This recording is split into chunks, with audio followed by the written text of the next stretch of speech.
मेरी 10 मिनट बात हुई फोन पे। सुहेल अहमद साहब का नंबर मैंने किसी साफी के थ्रू लिया, तो उन्होंने मुझे कहा कि मैं अल्लाह की कसम उठा के कहता हूं कि मुझे तो पता ही नहीं था कि मेरी वीडियो के साथ ये सब कुछ करेंगे। मैंने क्लैरिफिकेशन रिकॉर्ड करवाई। मैंने कहा आपने जो क्लैरिफिकेशन रिकॉर्ड करवाई है तो उसमें आपको पूरी बात बतानी चाहिए थी जो आप मुझे फोन पे बता रहे हैं। वो मैं अगले पॉइंट में डिस्कस करता हूं कि पूरी बात क्या थी। लेकिन उन्होंने कहा कि खुदा की कसम मेरे ज़हन में किसी का जिक्र ही नहीं था। और वाकई जब आप वो पूरी वीडियो देखेंगे तो आपको पता चल जाएगा कि उसके जो आगे पीछे अल्फाज हैं उनका किसी पॉलिटिकल लीडर से कोई लेना देना ही नहीं था। लेकिन उसके बावजूद इन जालिमों ने उनकी लाइफ वनरेबल की, और जब बाद में झूठ खुला तो इन्होंने मशरूत माजरत की है। एक ने माजरत की कि जी ठीक है, अजीजी साहब ने जब अपनी क्लैरिफिकेशन दे दी तो हमें मान लेना चाहिए। दूसरे ने कहा कि मैंने सख्त अल्फाज इस्तेमाल किए थे, मैं इसमें माजरत करता हूं।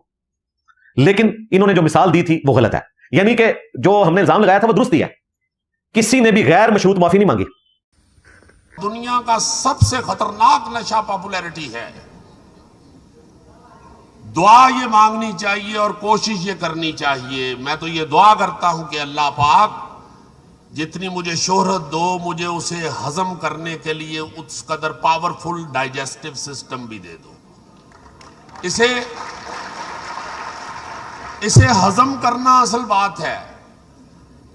भाई पॉपुलैरिटी तो अब वो एक बच्ची ने हल्की आंच पे डांस किया, उसके करोड़ों फॉलोअर बन गए।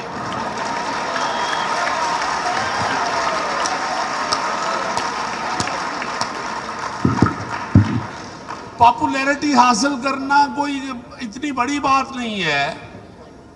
हुसैन भी उतने ही पॉपुलर हैं जितना यजीद पॉपुलर है। आपने अब देखना यह है कि हुसैन के काफिले में शामिल होना है या यजीद के काफिले में। मेरी जान कुर्बान हजरत इमाम हुसैन पे, अहले बैत पे, मेरे बच्चे कुर्बान अहले बैत पे।